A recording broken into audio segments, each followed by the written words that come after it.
이런 말 들어보신 적 있으실 겁니다. 재능은 열정을 이길 수 없고 열정은 간절함을 이길 수 없다라는 말을 들어보신 적 있을 겁니다. 아마도 이런 의미일 것 같습니다. 재능보다 중요한 것은 열정이고 열정보다 중요한 것은 간절함이다 라는 의미의 말일 것입니다. 맞습니다. 우리가 무엇을 하든지 열정을 가지는 일은 중요합니다. 그러나 그 열정보다 더 중요한 것은 간절함을 가지는 일이 훨씬 더 중요합니다. 따라서 우리가 무엇을 하든지 간에 그 일 가운데 간절함을 가지는 것은 굉장히 중요한 자세이며 태도일 것입니다. 우리의 신앙생활도 마찬가지인 겁니다. 우리들이 신앙생활을 잘하기 위해서는 열정이라는 게 있어야 합니다. 그러나 그 열정보다 더 중요한 것은 우리의 신앙생활 속에 간절함을 가지는 일이 훨씬 더 중요한 일일 것입니다.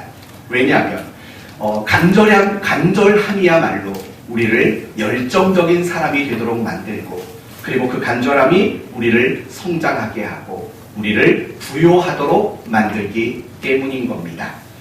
오늘 본문 역시 고라 자손들이 가지고 있었던 그 간절함이란 그 신앙의 모습들을 우리에게 소개해주고 있습니다. 그러므로 오늘 말씀을 통해서요, 나는 과연 간절함이 있는 신앙인가 이것을 먼저 점검해 보시고 또 두 번째는 간절함은 왜 중요한가를 생각해 보시고 세 번째는 어떻게 하면 우리가 이 간절함을 다시 회복할 수 있는가라는 부분을 함께 생각해 보려고 합니다. 먼저 시편 42편에 대해서 먼저 간단하게 살펴보도록 합시다. 혹시 여러분 1절 위에 다른 색깔로 어떤 글씨가 좀 쓰여 있나요? 여러분 성경에? 네. 뭐라고 쓰여 있죠? 네, 맞습니다. 그것만 있나요? 제2권. 그렇죠? 제2권. 써 있나요? 네. 이거는요. 고라 자손의 맞쓰길. 이것도 있나요? 네. 이거 없는 분들은 좀 더 좋은 성경으로 예, 맞습니다. 시편 42편부터 시작되는 모든 시들이 제2권에 속한 시들이라는 겁니다. 그리고 시편 42편은 고라 자손 중 누군가가 기록한 시라는 뜻이고 그 시의 장르가 맞쓰길이라는 겁니다. 맞쓰길. 다시 말하면 맞쓰길이란 어떤 교훈집, 교훈 이런 것을 맞쓰기라고 말합니다. 물론 이 맞쓰기라는 말 가운데에는 다른 의미도 있지만 가장 대표적으로 쓰여지는 것이 교훈이라는 거예요. 교훈. 그러니까 결국 오늘 본문은 무엇이냐? 시편의 두 번째 권의 첫 번째 시로서 고라 자손 중 누군가가 기록한 신앙 교육을 목적으로 한 맞쓰길 시다. 이렇게 정리할 수 있습니다. 그렇다면 이제 하나씩 풀어가 봅시다. 과연 고라 자손은 어떤 사람들일까요? 여러분이 알고 있는 고라 자손은 어떤 사람이지요? 가장 먼저는 레위 지파에 속한 사람들입니다. 레위의 가문에 해당되는 사람들입니다. 그리고 이들은 주로 어디에서 직무를 감당한 사람들이냐면 성전에서 직무를 감당했던 사람들입니다. 그리고 성전이 없었던 시대에는 뭐가 있었습니까? 성막이 있었죠. 회막이라는 것이 있었죠. 그때에는 그곳에서 여러 가지 종교적 직무를 감당하던 사람들입니다. 조금 더 구체적으로 말하면 이 레위 지파 안에 고라 자손들은 제사장을 도와주는 역할을 했습니다. 제사장들을 도와서 제사를 드리는 역할 또는 성전 안에서 음식을 맡아 만드는 요리하는 역할도 맡았던 사람들입니다. 그리고 다윗 시대에 와서는요, 이 고라 자손들은 성전 안에서 악기를 연주한다거나 아니면 성가대를 조직해서 하나님을 찬양하는 이런 음악적인 역할도 담당했던 사람들입니다. 그리고 간혹 이 고라 자손들은 성전의 문을 지키는 성전의 문지기의 역할도 감당했던 사람들이 바로 이 고라 자손들의 사람들입니다. 그러니까 이 고라 자손들은 성전 안에서 굉장히 다양한 종교적 직무를 수행하던 사람들이다. 이렇게만 아시면 됩니다. 그런데 오늘 이 시편 42편은 뭐라고 말했습니까? 마스길이라고 말했습니다. 마스길. 여러분, 마스길이 어떤 의미가 있다고 했죠? 교훈이라는 뜻이에요. 그러니까 이 시편 42편을 통해서 무엇인가를 교훈하기 위한 목적을 가진 시다라고 볼 수 있다는 거죠. 그렇다면 과연 이 고라 자손이 이 시를 통해서 무엇을 교훈하기를 원했는가? 이 부분도 우리가 생각해 봐야 합니다. 그러기 위해서 우리가 먼저 알아야 할 것이 있습니다. 과연 이 시편 42편은 언제, 어디서 기록된 시인가? 이걸 먼저 알아야죠. 대부분의 학자들은 이 시편 42편의 최초의 저자는 다윗이라고 생각을 합니다. 다윗. 여러분, 다윗의 한 일화 중에 이런 이야기 하실 겁니다. 네 번째 아들 압살롬이 반역을 일으킵니다. 그래서 다윗은 성에서 그리고 성전에서 쫓겨나 도망가게 됩니다. 여기저기 도망다니는 그런 신세가 되고 말았습니다. 그 결과 이 다윗은 예루살렘 성과 성전을 굉장히 그리워했습니다. 그때 지어졌던 시가 바로 오늘 본문이라고 주장하는 사람들이 있습니다. 그리고 그 시가 전해지다가 훗날, 더 정확히 말한다면 BC 586년 남유다가 바벨론에 의해서 멸망을 당합니다. 그리고 그 시기에 예루살렘의 성전도 파괴가 됩니다. 그리고 많은 사람들이, 이 고라 자손을 포함한 많은 유다 사람들이 바벨론으로 포로로 끌려갑니다. 거기서 그 성전을 그리워하면서 고라 자손들이 다시 불렀던 시가 바로 그 다윗의 시라는 겁니다. 그래서 이 시의 가장 첫 출발은 다윗이 압살롬에게 쫓겨 도망다니며 성전을 그리워했던 데서 시작된 시가 이제 훗날 바벨론 포로로 끌려간 고라 자손들이 그 성전에서 수종드는 일들을 그리워하며 그것을 간절히 애타게 여기며 불렀던 시가 바로 이 시편 42편이다. 이렇게 여러분이 그 배경을 이해하시면 됩니다. 이런 배경을 가지고 한번 각 구절을 간단하게 설명해 드릴게요. 1절과 2절을 여러분이 한번 읽어봐 주십시오. 1절과 2절 시작. 하나님이여 사람이 시험을 쫓아내기에 관같이 내 영혼이 조절하기에 관하다. 내 영혼이 하나님이고 살아계시는 하나님을 닮아가니 내가 어디에 나아가서 하나님의 얼굴을 보리까. 여러분, 이 말씀은 이런 뜻인 거죠. 내가 지금 하나님께 간절히 예배를 드리고 싶습니다. 그러나 그 예배를 드릴 수 없습니다. 왜요? 지금 그들은 바벨론의 포로로 끌려갔기 때문이라는 겁니다. 3절도 한번 읽어보십시오. 시작. 사람들이 종일 내게 하는 말이 내 하나님의 어디니며 내 눈물을 주야로 내는 시리로다. 이건 무슨 말일까요? 바벨론 사람들이 말하는 거죠.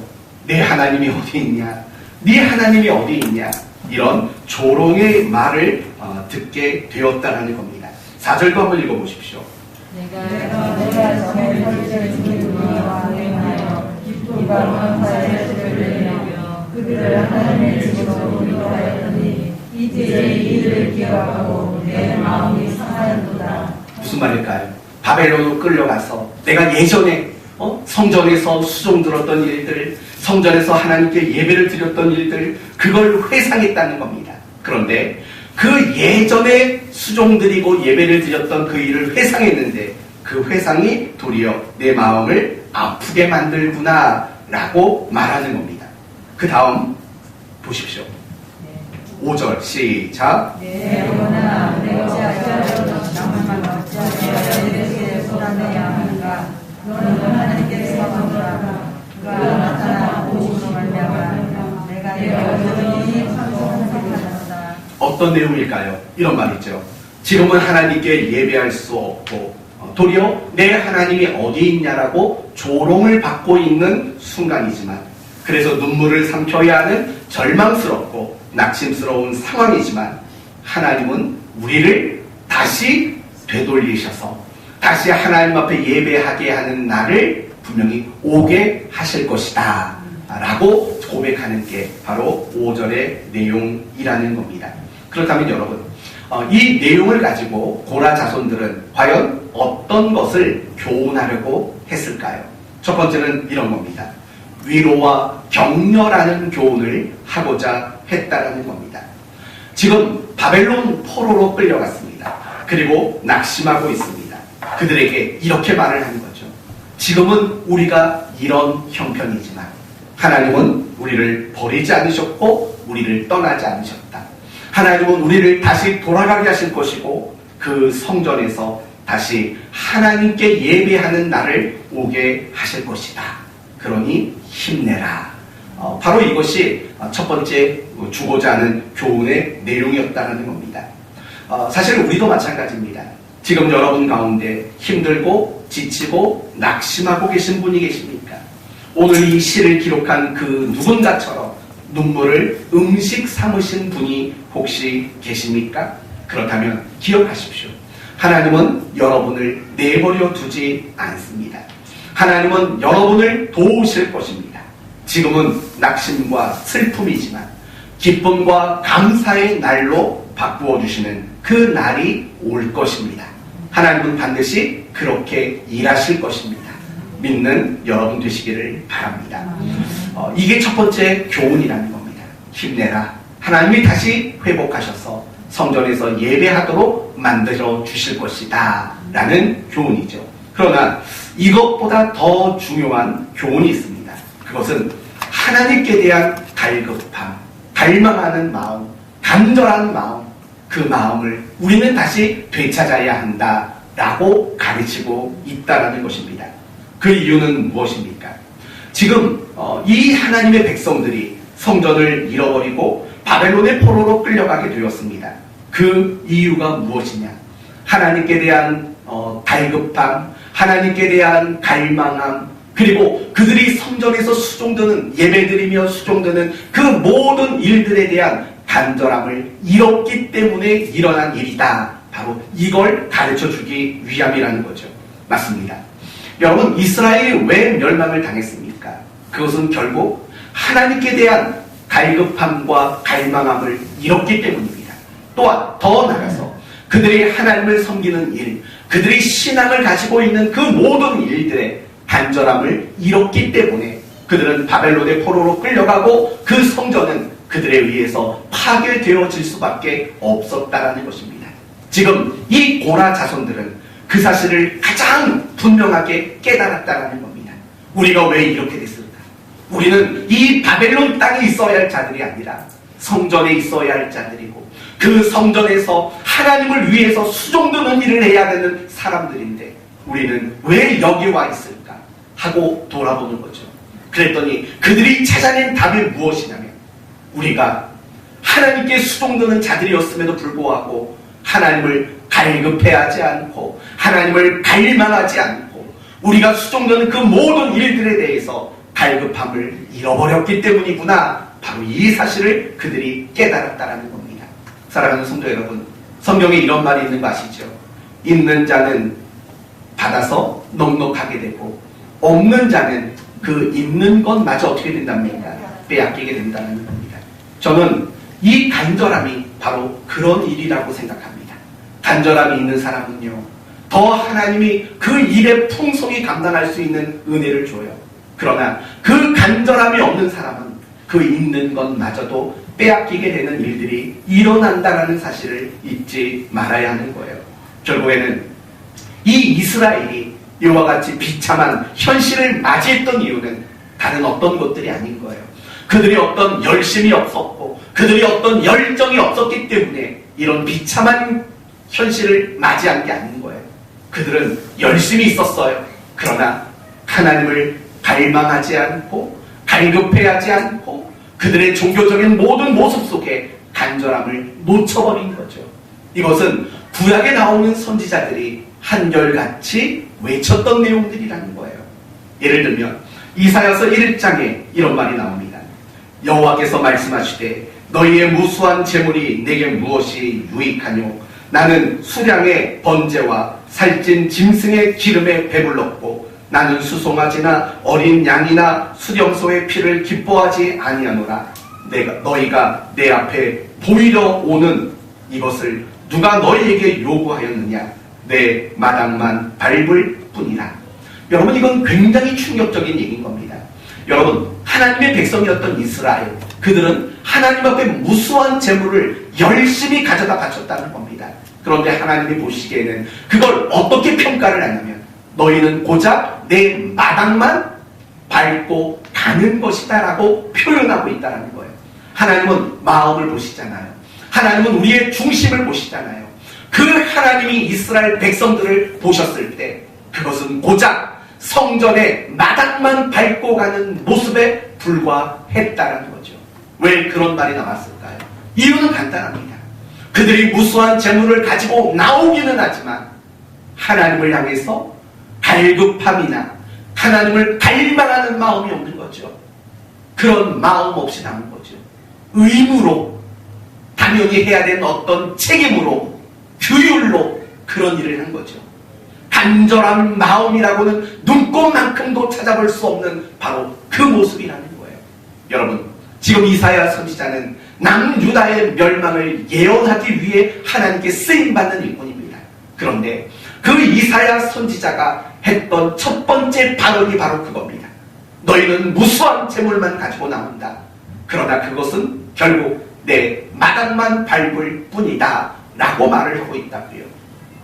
간절함, 갈급함, 하나님을 갈망하는 마음, 그 마음이 없는 자들의 모습을 지금 지적하고 있다는 거예요.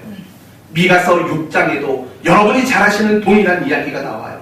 여호와께서 천천의 수량이나 만만의 강 같은 기름을 기뻐하실까? 내 허물을 위하여 내 마다들을 내 영혼의 죄로 말미암아 내 몸의 열매를 드릴까? 사람아, 주께서 선한 것이 무엇임을 내게 보이셨나니 여호와께서 내게 구하시는 것은 오직 정의를 행하며 인자를 사랑하며 겸손하게 내 하나님과 함께 행하는 것이 아니냐라는 거죠. 내 하나님과 함께 행하는 것이 아니냐. 무슨 말이에요? 그들이 만만의 천천의 수없이 많은 재물을 가지고 나왔지만 그들은 하나님께 갈급하지 않았다는 거예요. 그들은 하나님께 갈망하는 마음, 간절한 마음은 없었다는 거예요. 단지 천천만만으로 표현되는 많은 재물만 갖다 바쳤을 뿐이다 라는 거죠. 지금 고라 자손들이 성전이 무너지는 것을 보고 바벨론에 끌려간 그 직후에야 비로소 그들의 잘못이 무엇인가를 깨달았다는 거예요. 아, 내가 하나님을 갈망하고 내가 하나님을 갈급해하는 마음이 없었구나. 내가 성전에서 수종되는 그 일을 향해 간절함이라고는 하나도 없었구나. 그게 우리가 이렇게 된 이유이구나 라는 것을 깨달았다는 거예요. 그리고 이 시를 읽는 자신의 후손들 그리고 많은 사람들에게 그걸 가르쳐주기 위한 것들이라는 거죠. 이스라엘이 왜 이렇게 됐냐? 그건 재물을 안 드려서가 아니고 열심과 열정이 없어서가 아니고 하나님을 갈급해하지 않고 갈망하지 않고 신앙생활 속에 갈급함을 담아주지 않았기 때문이다. 이걸 교훈하기 위해서 이 시가 기록되었다는 겁니다.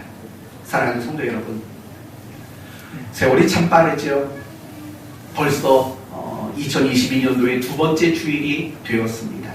여러분은 지난 며칠간 무엇을 그토록 간절히 바라며 사셨습니까? 여러분은 도대체 무엇을 간절히 하면서 지난 한 주간을 살아오셨습니까? 혹시 여러분이 가장 간절했던 것이 하나님이십니까? 이걸 점검해 봐야 된다는 겁니다. 더 구체적으로 여러분에게 묻습니다. 여러분은 하나님께 대한 갈망하는 마음이 있으세요? 여러분은 하나님께 갈급한 마음 있으세요? 여러분의 머릿속에 온통 하나님에 대한 생각으로 가득 차 계십니까? 여러분의 가슴은 하나님을 향한 마음으로 불타오르고 계십니까? 여러분은 하나님을 향한 마음, 하나님을 위한 마음으로 항상 충만해져 있으십니까? 어때요? 하나님을 향한 그 갈급함, 갈망함, 간절함 이런 것들을 가지고 계십니까? 또 묻습니다. 우리는 이 시간 예배하고 있습니다. 예배하는 이 시간 간절함은 좀 있으세요? 하나님을 향해서 간절한 마음이 여러분의 마음속에 있으십니까? 여러분은 지금 신앙생활하면서 그 신앙생활 속에 간절함이 담겨져 있다고 생각을 하십니까? 어떠세요?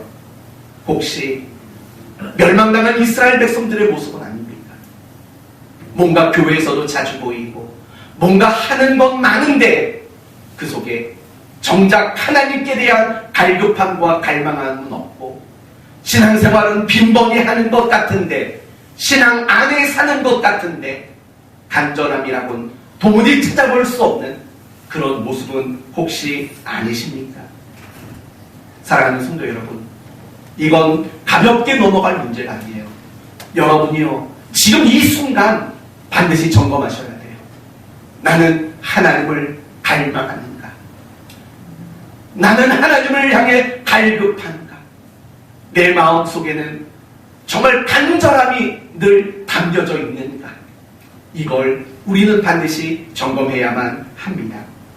왜 점검해야 하냐고요?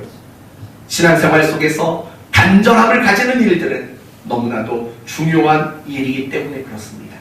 그 중요성을 여러분에게 세 가지로 설명을 드릴게요. 첫째, 간절함이란 내게 믿음이 있음과 그 믿음의 수준이 어느 만큼의 분량인가를 보여주는 증거가 되기 때문에 그렇습니다. 다시 더 쉽게 말합니다. 간절함이란 내게 믿음이 있는가 없는가를 보여주는 근거입니다. 그리고 더 나아가서 간절함이란 내 믿음의 수준이 어느 정도인가를 보여주는 가장 중요한 근거이기 때문이라는 겁니다. 마가복음 10장에 보시면 맹인 바디메오에 대한 이야기가 나옵니다. 이 바디메오의 이야기로 여러분에게 이 부분을 설명해 드릴게요. 이 바디메오는 국어를 하는 사람이었습니다. 왜냐하면 신체적으로 장애가 있기 때문에 어떻게 먹고 살 방법이 없습니다. 그래서 국어를 하며 먹고 살았습니다. 어느 날도 늘 평상시와 마찬가지로 국어를 하고 있었습니다. 그런데 사람들이 수근수근거리기 시작합니다. 귀를 기울여 들어왔더니 그게 무슨 얘기냐면 예수가 지나가신다. 예수님이 이곳에 오셨다. 라는 이야기가 들리는 겁니다. 그러자 맹인은 사실은 예수님이 어디에 계신지 모르지 않습니까? 보이질 않으니까 소리를 지르기 시작합니다. 뭐라고 소리를 지르냐면 다윗의 자손 예수여 나를 불쌍히 여기소서 이렇게 외치는 겁니다. 그러니까 사람들이 꾸중을 하는 겁니다. 조용히 하라고. 너까지 게 지금 예수님의 이름을 부를 사람도 못 된다고 핀잔을 주고 조용히 하라는 겁니다. 그런데 그렇게 꾸중을 들으면서도 이 바디메오는 더 큰 소리로 다윗의 자손 예수여 나를 불쌍히 여기소서 라고 외쳤습니다. 예수님은 이 소리를 들었습니다. 그리고 다가오셨습니다. 그리고 바디메오에게 이렇게 말했습니다. 내 믿음이 너를 구원하였느니라 라고 말씀해 주셨습니다. 여러분에게 묻습니다. 그렇다면 예수님은 분명히 바디메오에게 믿음이 있다고 표현을 했습니다. 과연 도대체 바디메오의 무엇을 보고 믿음이 있다고 말씀하셨을까요? 혹시 그가 다윗의 자손이라고 외친 그 고백 때문에 믿음이 있다고 말했을까요? 그렇지 않습니다. 왜냐하면 예수님이 예루살렘에 입성하실 때 굉장히 큰 군중들이 한결같이 외쳤던 말이 뭐예요? 호산나 호산나 다윗의 자손으로 오시는 이여 라고 외쳤습니다. 그렇다면 그들은 모두가 믿음을 가진 사람들이었을까요? 아닙니다. 며칠 뒤 예수님이 빌라도에게 재판을 받았을 때 그렇게 호산나 호산나 다윗의 자손이라고 외쳤던 그들이 빌라도에게 뭐라고 말했냐면 예수를 십자가에 못 박으소서 못 박으소서 라고 외치는 자들이 됐다는 겁니다. 다윗의 자손이라고 고백한 그 고백이 그들의 믿음을 증명하는 근거는 되지 못했습니다. 바디메오도 마찬가지였을 겁니다. 그가 다윗의 자손이라고 외쳤기 때문에 그걸 믿음이라고 말하진 않았을 겁니다. 그렇다면 도대체 예수님은 이 바디메오의 무엇을 보고 믿음이 있다고 여기셨을까요? 그것은 간절함이라는 거예요. 바디메오에게 있는 그 간절함, 갈망함, 갈급함, 바로 그걸 보고 말씀하신 거죠. 사랑하는 성도 여러분, 우리를 꼭 알아야 될 것이 있습니다. 그것은 믿음은 눈에 보이지 않는다는 겁니다. 당연히 알죠. 믿음은 눈에 보이지 않아요. 그러나 반드시 믿음은 나타나고 증명되어져야 합니다. 어떻게 나타나고 어떻게 증명되어야 합니까? 반응과 행위로 나타나고 증명이 되어야 합니다. 그게 바로 진짜 믿음인 겁니다. 믿음은 확신이 아닙니다. 믿음은 신념에 머무르는 게 아닙니다. 믿음은 반드시 반응으로 나타나야만 하는 겁니다. 그래서 히브리서 11장 말씀을 보시면 믿음으로 아벨은, 믿음으로 노아는, 믿음으로 아브라함은 이렇게 이야기하면서 그 다음에 나오는 이야기들이 뭐예요? 무언가를 반응하고 무엇인가를 나타내 보이는 모습으로 그들의 믿음을 설명하고 있다는 거죠. 마찬가지예요. 믿음은 반드시 어떤 행위로 나타나야 합니다. 어떤 반응으로 나타나야 합니다. 그러나 더 중요한 것은 무엇이냐면 내 안에 믿음이 생기고 이 믿음이라는 것이 어떤 반응과 어떤 행위로 나타나기 이전에 먼저 나타나는 일이 있다는 거예요. 그게 뭐냐면 간절함이 먼저 생겨나요. 간절함, 갈급함, 갈망함, 이게 생겨나고 그 다음에 내 몸이 움직이는 행위와 어떤 반응으로 우리의 믿음은 나타나게 되어 있다는 거예요. 다시 말하면 이런 말인 거예요. 믿음은 반드시 어떻게 나타나느냐? 간절함으로 믿음은 나타나게 되어 있다는 거예요. 여러분 한번 생각해봐요. 믿음을 가졌는데 갈급함, 간절함 이런 것들이 없는 믿음이 있을 수 있을까요? 그럴 수 없다는 거예요. 반드시 내 안에 믿음이 있느냐 없느냐의 문제는 갈급함이 보여지게 돼 있어요. 그리고 더 나아가서 내 믿음의 수준, 나의 믿음의 상태 이런 것들도 역시 간절함으로 나타나고 증명이 된다는 거예요. 그렇기 때문에 나의 신앙을 점검하는 정말 중요한 기준은 뭐냐? 내가 신앙생활을 하는 가운데 나에게는 간절함이라는 것이 있는가? 이건 굉장히 중요한 내 신앙을 점검하는 시금석과 같다라는 거예요. 사랑하는 성도 여러분, 여러분 안에 이 간절함이 있는지를 생각하셔야 돼요. 내가 예배를 드릴 때든 아니면 말씀을 읽고 묵상할 때든 아니면 기도할 때든 아니면 내가 봉사의 일을 할 때든 내가 정말 그 일에 대한 간절한 마음이 있는가? 그것이 여러분의 신앙의 상태라는 거예요. 만약에 여러분의 마음속에 간절함이라는 것이 있다면 여러분은 건강한 모습으로 신앙생활하고 있는 거예요. 그러나 반대로 그런 간절함이 없다면, 갈급함이 없다면 우리의 신앙은 지금 어떤 병에 걸려있는 상태와 하나도 다르지 않다라는 거예요. 그래서 갈급함이란 중요한 거예요. 그래서 간절함이란 중요한 거예요. 나의 신앙을 점검하는 너무 중요한 기준이 되기 때문인 거예요. 두 번째, 간절함이 중요한 이유는 간절함이 여러분의 신앙을 성장시키기 때문입니다. 지난주에도 했던 질문인데 간단하게 한번 더 해볼게요. 여러분은 신앙생활을 몇 년 하셨습니까? 그리고 여러분이 신앙생활을 한 연수만큼 여러분은 신앙이 성장하셨습니까? 물론 그 연수만큼 신앙이 성장하신 분도 계실 거예요. 그러나 훨씬 더 많은 경우에는 그 연수만큼 신앙이 성장하지 못한 분들이 많으실 거라고요. 성경의 표현을 빌려보면 이런 말이 되는 거죠. 먼저 된 자가 나중되고 나중된 자가 먼저 되는 일이 많다라는 그 말씀이 결국 그거잖아요. 내가 신앙의 연수가 많다고 해서 무조건 신앙이 다 좋다 이렇게 말할 수 없는 거죠. 그렇다면 이제 생각해 봅시다. 우리의 신앙의 연수는 내 나이만큼이나 잘 쌓여져 가고 있습니다. 그런데 내가 그 신앙의 연수만큼 신앙이 성장하지 못하는 이유는 과연 뭘까요? 열심이 없었기 때문일까요? 그럴 수도 있어요. 그러나 열심이 있는데도 불구하고 신앙의 연수만큼 우리의 신앙이 성장하지 못하는 경우가 분명히 있다라는 거예요. 여러분, 열심이 똑같으면 신앙의 수준도 똑같을까요? 그렇지 않다라는 거예요. 제가 여러분에게 반문해 보겠습니다. 정말 열심이라는 것이 그 사람의 신앙의 수준이라고 말할 수 있을까요? 그러면 이렇게 생각해봐요.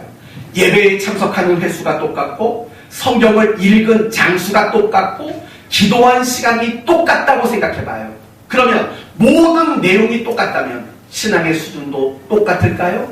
사실 그렇지 않다라는 거예요. 분명히 똑같이 신앙생활을 해도 신앙의 수준은 서로 다른 경우들이 대부분이라고요. 예를 들어볼게요.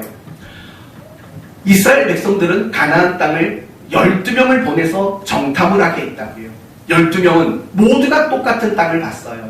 그쵸? 적과 꿀이 흐르는 똑같은 땅을 봤고 똑같은 기간에 머물러 있었어요. 그리고 똑같은 지도자의 명령을 받고 가나안 땅에 갔다고요. 그들이 믿는 하나님도 똑같았다고요. 그러나 그들의 신앙이 수준이 정말 똑같았을까요? 아니라는 거예요. 그 12명 중에 10명은 그 땅은 우리가 갈 수 없는 땅이라고 악평을 했다고요. 여호수아와 갈렙을 이 두 사람은 갈 수 있다고 믿음의 고백을 했다고요. 이상하잖아요. 똑같은 시간에 똑같은 장소에 있었다고요. 그런데 왜 10명은 악평을 하고 왜 2명은 긍정적인 고백을 할 수 있게 되었을까요? 무엇의 차이가 그렇게 만들었을까요? 결국 믿음의 차이인 거죠. 그리고 그 믿음은 반드시 무엇으로 나타난다고 했습니까? 간절함으로 나타난다고 했어요. 그건 그 땅에 대한 간절함의 차이가 만들어낸 거예요. 그 10명은 사실 가나안 땅을 보고 왔지만 간절함이 없는 거예요. 약속의 땅이라는 간절함이 없는 거죠. 그러나 여호수아와 갈렙은 달랐어요. 그 땅을 볼 때마다 하나님이 주시기로 한 약속의 땅이라는 간절한 마음을 가지고 그 땅을 본 거죠. 그러니까 서로 평가하는 내용이 달라질 수밖에 없는 거죠. 예수님의 12명의 제자를 생각해봐요. 그들은 3년간 똑같은 스승에게서 똑같이 생활하면서 똑같은 말씀을 배웠다고요. 그러면 그 12명의 신앙의 수준은 모두 똑같았을까요? 그렇지 않다고요. 그 중에 한 명은 예수님을 판자가 나왔다고요. 이상하지 않아요?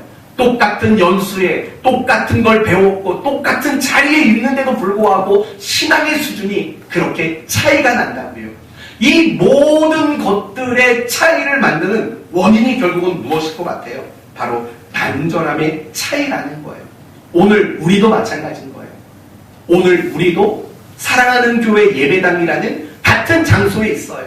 그리고 같은 시간에 있어요. 그리고 같은 본문을 보았고 같은 찬송을 불렀어요. 그리고 저에게 똑같은 말씀을 듣고 있다고요. 혹시 여러분 이쪽 줄 다르게 들리고 이쪽 줄 다르게 들리고 그러시나요? 아니잖아요.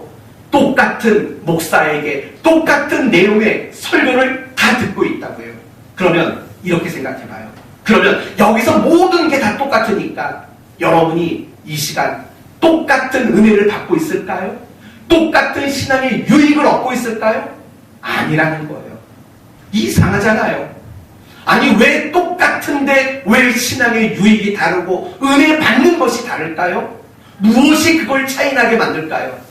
결국은 간절함이 이 모든 것을 차이나도록 만든다는 거예요.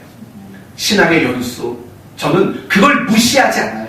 왜냐하면 짬밥이라는 게 있는 거 여러분 그거 무시할 수는 없는 거예요. 그러나 그 신앙에 짬밥이 있다고 무조건 신앙이 성장했다 이렇게 말할 수는 없는 거예요. 그러면 무엇이 결정해요? 간절함이 결정해요. 내가 얼마나 간절했는가, 그 신앙의 연수 안에서 내가 간절함을 발휘한 것은 과연 시간이 얼마나 되느냐. 결국 그런 것들이요 내 성장의 수준을 결정짓는 근거였다라는 거죠. 이게 가장 중요한 거예요. 항상 간절함은 우리의 신앙을 성장시키는 가장 중요한 근거가 되기 때문에 그래요. 내가 신앙생활을 오래 했지만 내가 신앙이 성장하지 않은 이유는 바로 여기에 답이 있는 거예요.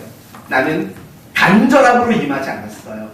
예배는 수없이 나왔지만 그 예배 자리에 간절함이 없었고, 성경은 맨날 펴서 읽고 있지만 그 성경 읽는 시간 간절함이 없었고, 내가 기도는 하지만 그 기도 안에 간절함이라는 것이 담겨져 있지 않는 거예요. 결국 간절함을 묻어내지 않은 시간들은 여러분을 성장시키지를 못해요.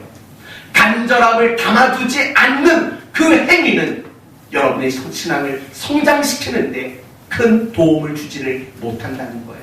이유가 뭔지 아세요? 이유는 간절함이 내가 신앙생활을 하는 그 신앙생활을 훈련이 되도록 만들기 때문이라는 거예요. 리차드 포스터 목사님의 책 중에 영적 훈련과 성장이라는 책이 있어요. 그 책 안에 이런 표현이 나와요. 신앙 훈련이란 간절함을 가지는 것이다. 이런 표현을 했어요. 신앙 훈련이란 간절함을 가지는 것이다. 라는 거예요. 많은 성도들이 이런 이야기를 해요. 우리가 신앙에 성장하려면 우리는 훈련을 받아야 합니다. 라고 말을 해요. 저는 그 말에 동의해요. 우리가 신앙에 성장하려면 반드시 훈련을 받아야 돼요. 그러나 제가 동의하지 못하는 것은 이런 거예요. 그 훈련을 무엇으로 생각하냐면 어떤 일을 하는 것 또는 어떤 프로그램에 참여하는 것을 훈련이라고 생각한다고요. 다시 말하면 새벽에 나오는 걸 훈련이라고 생각해요. 성경을 읽고 큐티하는 걸 훈련이라고 생각해요. 또는 교회 안에서 진행하는 제자 훈련이든 온라인 성경 공부든 그 자체를 훈련이라고 생각한다고요. 아닙니다. 그 자체는 훈련이라고 말할 수 없어요. 그러면 무엇이 훈련이냐? 내가 하는 그 일에 간절한 마음을 담을 때 그 일이 바로 우리를 성장시키는 훈련이 된다는 거예요. 그러니까 이렇게 볼 수 있는 거예요. 여러분이 이 시간 예배에 나왔어요. 어떤 사람은 이 예배가 훈련일 수 있어요. 그러나 어떤 사람은 이 예배가 훈련이 아닐 수 있어요. 그저 고라 자손이 땅을 치며 후회했듯이 내가 그때는 왜 간절함이 없었을까? 바로 그 모습일 수도 있는 거예요. 마당만 밟고 가는 모습일 수도 있는 거예요. 뭐가 그것을 구분짓냐면 간절함이 구분을 짓는 거예요. 이 시간이 여러분의 신앙을 성장시키는 훈련이 되도록 만드는 사람은요, 간절함이라는 게 있어요, 지금. 그러나 아무런 유익을 얻지 못하고 그저 마당만 밟고 가는 성도는 그 마음속에 간절함이라는 것이 담겨있지 않다라는 거예요. 이게 중요한 거예요. 간절함은 내가 하고 있는 그 신앙의 행위를 훈련이 되도록 만드는 것. 그게 바로 간절함의 가치이고 간절함의 역할이라는 거예요. 그렇기 때문에 여러분, 항상 우리는 내가 예배를 드리든 아니면 성경을 읽든 뭘 하든지 간에 그 속에 항상 간절함을 담아내는 일들을 우리는 놓치지 말아야 되는 거예요. 그 간절함을 담아내면 그게 바로 훈련이 되는 거예요. 그리고 그것이 훈련이 되기 때문에 우리의 신앙은 자연스럽게 성장할 수 있게 된다는 거죠. 그러니까 연수가 열심히 우리의 신앙을 성장시키는 게 아니에요. 그 속에 내가 얼마나 간절함을 담아내느냐, 그게 우리의 신앙을 성장시키는 근거가 되는 것이지요. 간절함이 중요한 세 번째 이유는 이런 거예요. 우리의 신앙을 성장시키는 신앙의 행위를 포기하지 않도록 만드는 역할을 해요. 간절함은요, 내가 신앙생활하는 거, 예배드리고 말씀 보고 기도하고 봉사하는 이 신앙의 행위를 결코 포기하지 않도록 만들어요. 그게 간절함의 역할이에요. 성도 여러분, 다시 한번 바디메오의 이야기를 한번 해봅시다. 바디메오가 예수님이 지나간다는 이야기를 듣고 얼마나 소리 외쳤어요. 그렇죠? 그랬더니 사람들이 자꾸 구박을 한다고요. 조용히 하라고 핀잔을 준다고요. 그런데도 불구하고 바디메오는요, 그 소리 높여 외치는 그 일을 포기하지 않게 돼요. 왜 포기하지 않았을까요? 간절함이 있었으니까요. 예수님이 아니고는 눈을 뜰 다른 방법이 없다라는 간절함을 알기 때문에 그래요. 여러분, 한나를 생각해봐요. 한나는 오랜 세월 동안 아이를 낳지 못했다고요. 그리고 끝까지 기도했어요. 기도하는 것을 포기하지 않았다고요. 왜 아이가 안 생기고 있는데 기도하는 것을 포기하지 않았을까요? 간절함이 있었기 때문인 거죠. 이처럼 간절함이란 내가 하고 있는 그 신앙의 행위들을 포기하지 않도록 만들어요. 가끔씩 성도들을 보면은요, 지금 감당하고 있는 그 일을 포기하는 사람들이 있어요. 놓아버리려고 하는 사람들이 있다고요. 왜 그런 줄 아세요? 그 일을 소중히 여기잖아요. 그 일을 간절히 원하지 않는 거예요. 간절함이 없는 거예요. 그렇기 때문에 그것을 놓아버리고 포기하는 일들이 그렇게 생겨날 수밖에 없는 거예요. 성경에서 예를 또 들어보면 어느 날 부자 청년이 예수님을 찾아온다고요. 그리고 예수님에게 예수님, 저는 예수님의 제자가 되고 싶습니다 라고 이야기를 해요. 그런데요, 예수님이 이렇게 대답을 해요. 좋아, 내 제자가 되면 좋겠다. 그런데 그 이전에 먼저 네 재산을 팔아 가난한 사람들에게 나누어줘라. 그리고 내 제자가 되렴. 이렇게 얘기를 한다고요.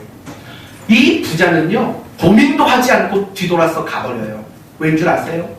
내 재산을 팔고 제자가 될 만큼 예수님의 제자가 되는 그 일이 별로 간절하지 않은 거예요. 그냥 예수님의 제자 한번 해보면 어떨까? 이 정도의 마음뿐인 거죠. 정말 예수님의 제자가 되는 일에 간절했다면 재산을 팔아 가난한 자들에게 나누어 주는 일 안 했을까요? 나머지 제자들을 생각해봐요. 베드로를 생각해봐요. 베드로가 배와 그물을 버려두고 예수를 쫓았다고 말했어요. 버린 거예요. 자기 재산을 버렸다고요. 왜요? 예수님의 제자가 되는 그 일에 대한 간절함이 있었기 때문인 거죠. 또 구약의 이스라엘 백성들을 생각해봐요. 그들은 애굽 땅에서 나왔어요. 그런데 자꾸 원망만 해요. 먹을 게 없다, 마실 게 없다, 원망 불평을 해요. 그러면서 뭐라고 말하냐면 우리 다시 어디로 돌아가자? 애굽으로 돌아가세요. 기껏해서 풀어줬더니 애굽으로 돌아가세요. 왜 그런 식의 말들을 쉽게 내뱉었을까요? 이유는 간단하죠. 간단하죠. 하나님 백성으로 살아가는 거에 대한 간절함이 별로 없었던 거죠. 가나안 땅에 들어가서 정착해 살아가는 일에 대한 간절함도 없는 거죠. 그러니까 먹을 게 부족하면, 마실 게 없으면 그냥 애국으로 돌아가자 이렇게 말하는 거죠. 간절하지 않기 때문에 그런 잘못된 원망과 불평이 끊임없이 나오게 되는 거죠. 우리도 사실은 마찬가지예요. 여러분, 새해를 출발하면서 나름대로의 어떤 많은 계획이나 목표를 세우셨죠. 그리고 새해가 되면서 여러분은 분명히 신앙생활에 대한 어떤 결심과 다짐들을 분명히 했을 거라고 생각이 듭니다. 분명히 하셨을 거예요. 그런데 지금 그거 다 지켜가고 계신가요? 분명히 예배에 대한 결심을 했을 거예요. 내가 수요일도 주일도 안 빠지고 열심히 나가겠다. 이런 결심을 하셨을 거예요. 내가 올해부터는 큐티도 하고 성경 공부도 하고 기도도 하고 좀 잘해보겠다 결심하고 다짐했을 거예요. 혹시 작심삼일이 되어 보신 분 계십니까? 이미 그 다짐하고 결심했던 것들을 놓쳐버린 분이 계십니까? 그렇다면 왜 놓쳤을까요? 사실은 간절하지 않은 거예요. 내가 예배를 드리고 말씀을 보고 내가 기도하는 거 그래야만 한다라는 것을 알기 때문에 다짐은 하고 결심은 한 거예요. 하지만 다짐과 결심까지는 왔지만 그걸 하지 못하는 것은 그 일에 대한 간절함이 없기 때문에 하루 이틀 하다가 포기하고 만 거지요. 간절함이 사그라들면 사실은 우리의 신앙생활도 다짐도 결심도 놓치고 포기하게 되는 거예요. 이런 관점에서 본다면요, 신앙의 진정한 위기란 무엇일까요? 신앙의 진정한 위기, 사업이 안 되는 것도 아니고 생활비가 빡빡한 것도 아니에요. 신앙의 진정한 위기란 간절함을 잃어버리는 거예요.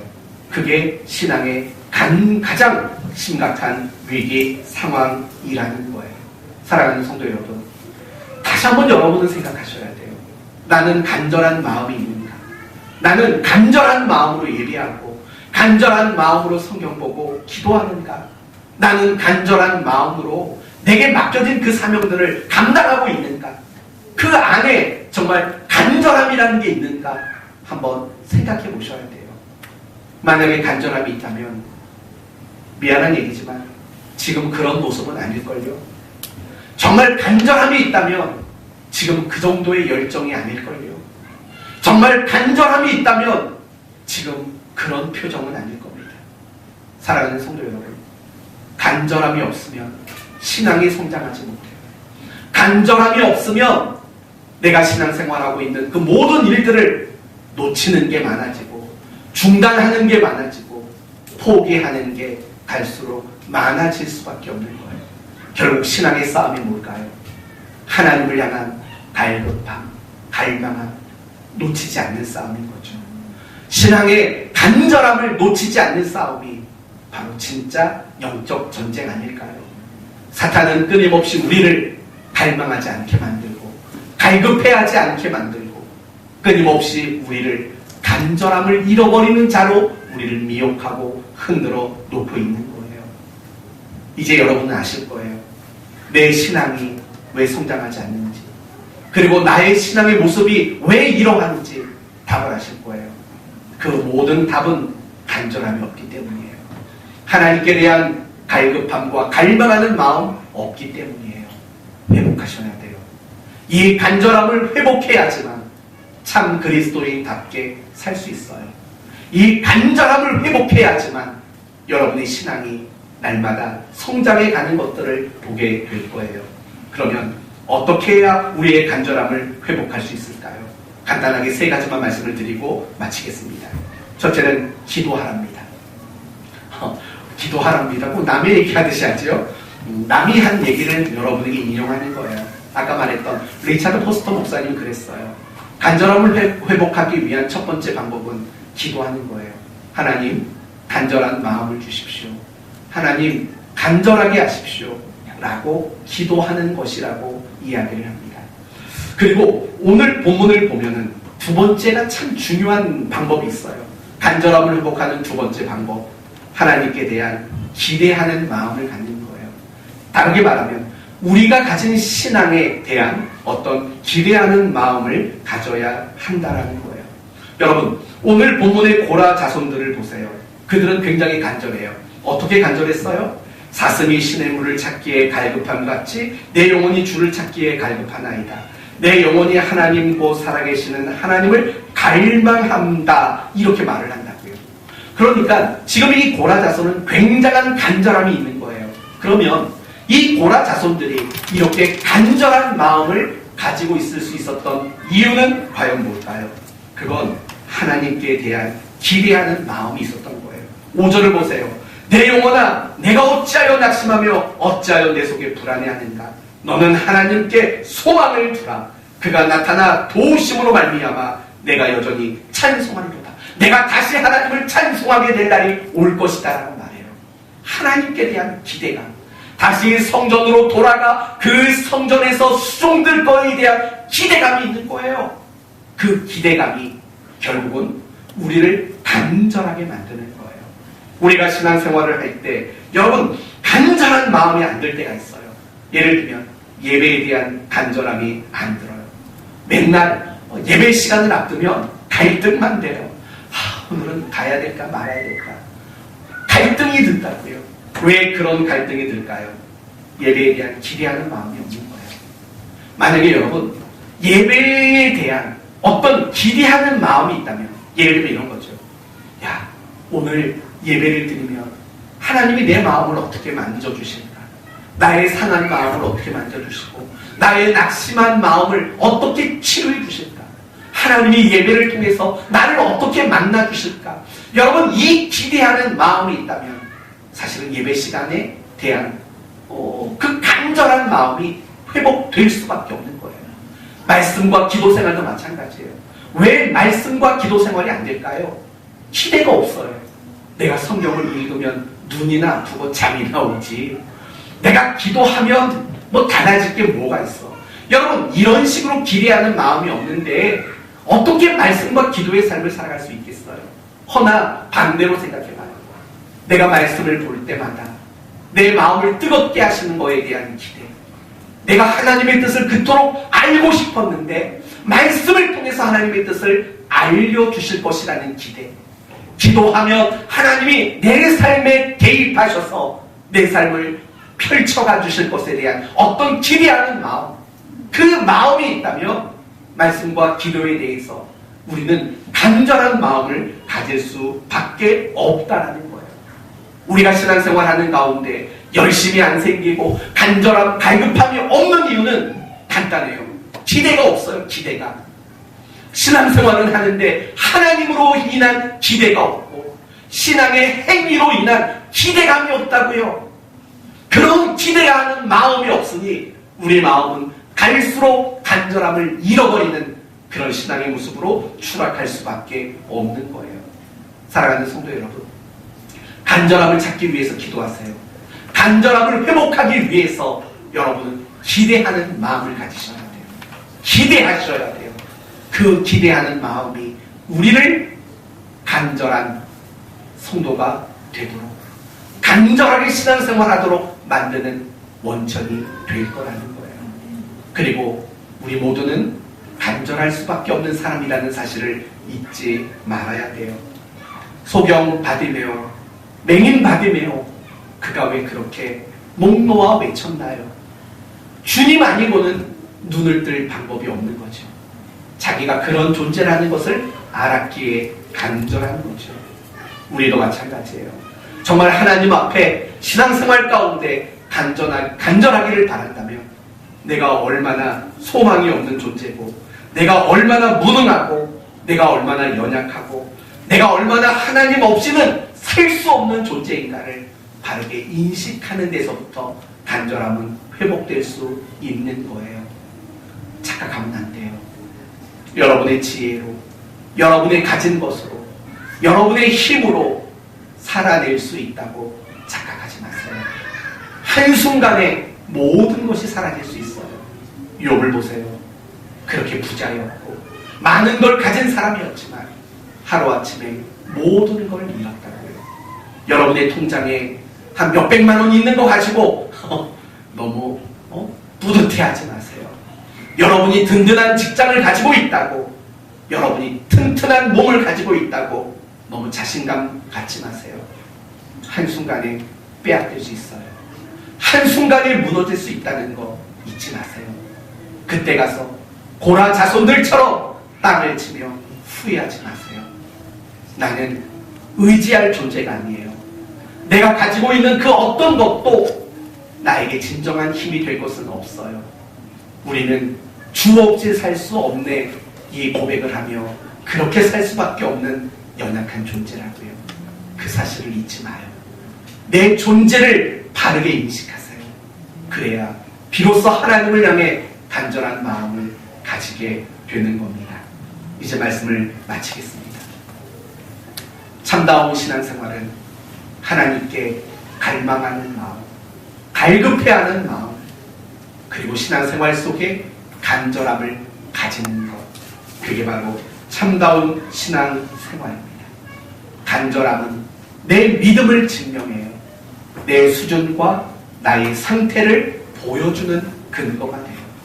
간절함은 우리의 신앙을 성장시키는 원동력이 돼요. 간절함은 내가 놓치지 말고 포기하지 말아야 할 것들을 포기하지 않도록 만드는 울타리가 돼요. 그래서 간절함은 중요한 거예요. 이 간절함을 지키기 위해서 기도해야 되고, 기대하는 마음을 가져야 되고, 내가 얼마나 연약하고 무능한 존재인가를 뼈저리게 인식해야 돼요. 그래야 우리는 간절한 마음을 가질 수 있는 거예요.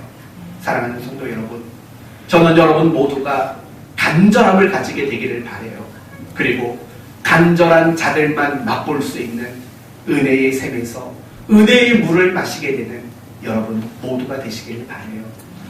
신의 물을 찾아 갈급히 헤매이는 그 사슴만이 신의 물을 마시는 거잖아요. 여러분이 이런 모습이기를 바랍니다. 그리고 더 나아가서 올 한 해 우리 사랑하는 교회 성도들 모두가 사모하는 마음과 간절한 마음을 회복하시며 더 큰 은혜의 모습으로 성장해 가기를 되기를 예수님의 이름으로 축원드립니다. 아멘. 기도합시다. 하나님 감사합니다. 성전이 무너지고 바벨론으로 끌려간 고라 자손들, 그들이 뼈저리게 느꼈던 후에는 하나님을 갈망하지 않고 갈급해하지 않고 간절함이 없었다라는 교훈이었습니다. 우리도 이 말씀을 마음판에 새길 수 있도록 도우시옵소서. 우리의 신앙의 연수가 해마다 쌓여져 가지만 믿음은 그것을 따라가지 못할 때가 많습니다. 왜냐하면 갈망과 간절의 마음을 놓쳐버릴 때가 많기 때문입니다. 뭔가를 열심히 하고 많이 했지만 신앙이 성장하지 않는 이유는 간절함이 없어서 그 일이 훈련이 되지 못했기 때문입니다. 이제 이 간절함을 되찾기 위해 기도하겠습니다. 이 간절함을 얻기 위해 다시 한번 기대하는 마음을 품겠습니다. 이 간절함을 위해 우리는 늘 물없이 살 수 없는 사슴과 같은 존재임을 인정하기를 원합니다. 우리 사랑하는 성도들, 이들의 마음속에 간절한 마음을 회복시키시어 날마다 간절히 시냇물을 찾는 사슴만이 맛보는 은혜의 생명수를 누리는 성도가 되게 해 주옵소서. 올 한 해 사모하는 마음, 간절한 마음 회복할 수 있도록 도우시옵소서. 예수님의 이름으로 기도 올리옵나이다. 아멘.